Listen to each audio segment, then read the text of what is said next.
के बराबर होता है,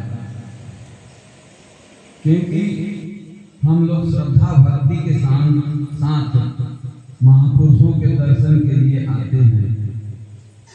श्रद्धा भक्ति बहुत बड़ा मायने रखता है, क्योंकि श्रद्धा और विश्वास जो है ये दो पंख हैं। हम इसके बिना अध्यात्म गगन में उड़ान नहीं भर सकते। इसलिए महापुरुषों के प्रति श्रद्धा विश्वास ही हमारे कल्याण का कारण होता है, क्योंकि श्रद्धा जो है हृदय को जगाता है। हमारी जैसी भी मीठी श्रद्धा होगी उसके अनुरूप ही उसका फल होता है। कहा भी गया है, श्रद्धावान लभते ज्ञानम, ज्ञानम संयम। श्रद्धावान को ज्ञान लाभ होता है,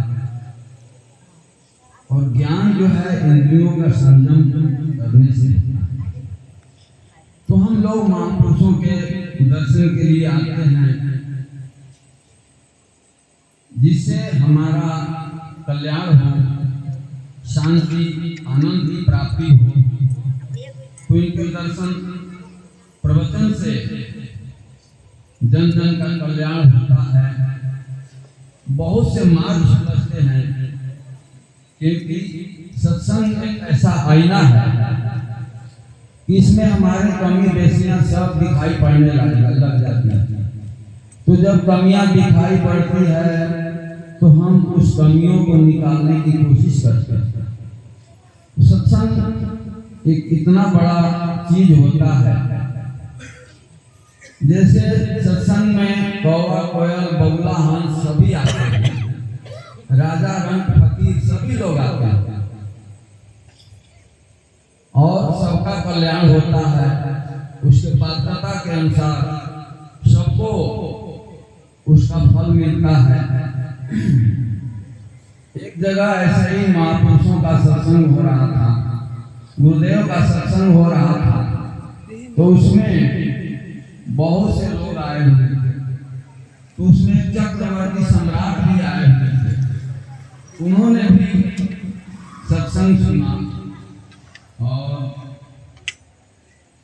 सत्संग में यही सुना कि सत्संग में आने से मनुष्य का कल्याण हो जाता है, शांति को प्राप्त हो जाता है, आनंद को प्राप्त हो जाता है, सभी दुखों से छूट जाता है, उसके जन्म जन्मांतरों के पाप भस्म हो जाता है। ऐसा उसने सत्संग में सुना, और सत्संग सुन करके राजा था ही अपने बाग में खाना वाना खा करके सो रहा। तो उसने बहुत विचित्र स्वप्न देखा। स्वप्न में उसने यही देखा कि एक जन्म हमारा चंडाल के यहाँ की तरह है, ऐसा है। और हमारे बच्चे हैं, बच्चियां भी हैं, वह जो है स्थान जंगल पहाड़ में है। सारा देखा देखी जो है स्वप्न में ही। उन लोगों ने भी राजा को देखा, राजा ने भी उन लोगों को देखा। तो गुरु जी के पास गया दौड़े दौड़े, कहने लगा, महाराज हमने तो एक बड़ा विचित्र स्वप्न देखा।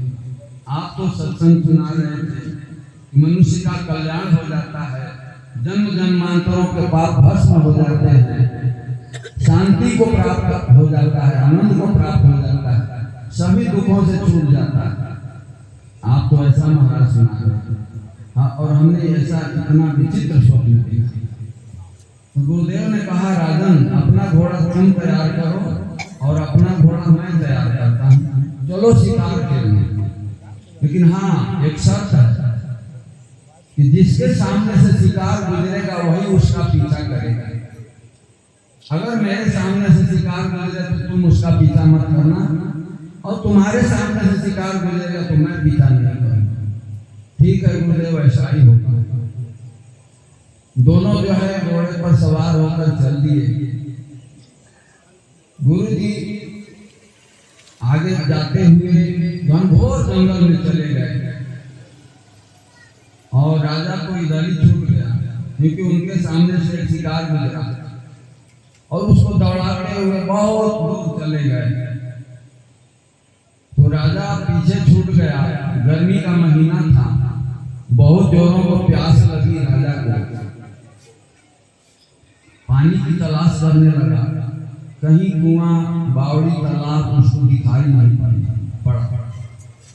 उसने एक बहुत बड़ा पीपल का वृक्ष देखा और उस पर वह चढ़ गया और नजर घुमाकर चारों तरफ देखने लगा कि कहीं कुआं, तालाब, बावड़ी है जो हम अपना प्यास बुझा सके। कहीं उसको कुछ भी नहीं दिखाई पड़ा। हाँ, अलबत्ता एक जगह उसको धुआं उठता हुआ दिखाई पड़ा। सोचा कि जब वहां धुआं उठ रहा है तो वहां कोई खाना पका रहा होगा, तो वहां पानी भी मिल जाएगा, हमारा प्यास भी बुझ जाएगा। तो राजा जो है उसी ओर चल दिया। तो वहां क्या देखता है, जैसे ही जाता है उस जगह पे, तो जो स्वप्न में देखा था वही बच्चे बच्चियां दौड़ कर आ गए। पत्नी आ गई, कहने लगे अरे पिताजी आ गए। पत्नी कहने लगे हमारे पति आ गए। सब उनके हाथ पांवों को पकड़ कर जकड़ दिया और राजा जो है हैरान है, आश्चर्यचकित है। मन ही मन रो रहा है। रोना किसको दिखाए, मन ही मन प्रार्थना कर रहा है, हे गुरुदेव, क्या मुझे एक जन्म चंडाल के यहाँ बिताना पड़ेगा। मन ही मन रो रहा है। उधर से गुरुदेव घोड़ा दौड़ाते हुए आए और वहां पर पहुंचे तो देखे इसको सभी पकड़े हुए हैं, बच्चे बच्चियां पकड़े हुए हैं, पत्नी पकड़ी हुई है। गुरुदेव बोले कि अरे तुम लोगों ने इसको क्यों पकड़ा है? ये चक्रवर्ती सम्राट है। नहीं महाराज, ये हमारे पिताजी हैं। पत्नी का हमारे पति हैं। छोड़ो, तुम्हारा पिता पति कोई नहीं, जाकर अपने पिता को कब्र में देखो। तब जाकर के उनका जान छूटा और गुरुदेव के साथ हो लिए। तो गुरुदेव ने कहा, देखो राजन, ये सत्संग का ही प्रताप है जो तुम्हें एक जन्म चंडाल के यहाँ बिताना था, ये सत्संग के महिमा से समाप्त हो गया। रामायण में भी लिखा है, मज्जन फल देखिए तत्काला, काक हो ही पीक बकहु मरा। ये मज्जन का फल है, सत्संग का फल है। इस सत्संग में आने से कौवा जो है कोयल बन जाता है और बगुला जो है हंस हो जाता है। जो कौवे का स्वभाव है, क्रूर है, क्रोधी है, वो बदल करके कोयल से हो जाता है। और जो बगुले का स्वभाव है वो बदल करके हंस का होता है। तो ये सत्संग की महिमा है। तो सत्संग की महिमा जो है बहुत महान कहा हुआ है। और इसमें आने से, सत्संग में आने से हमारे अंदर का अहंकार, अहम भाव खत्म होता है। कहा है, पहाड़ी है और भूत संदेह मंड है, हेत है तेरा कमंडल बेसुध तेरा दंड है। प्रेम की अग्नि अगर दिल में नहीं प्रचंड है तो तेरा अग्निहोत्र और गायत्री पाखंड है।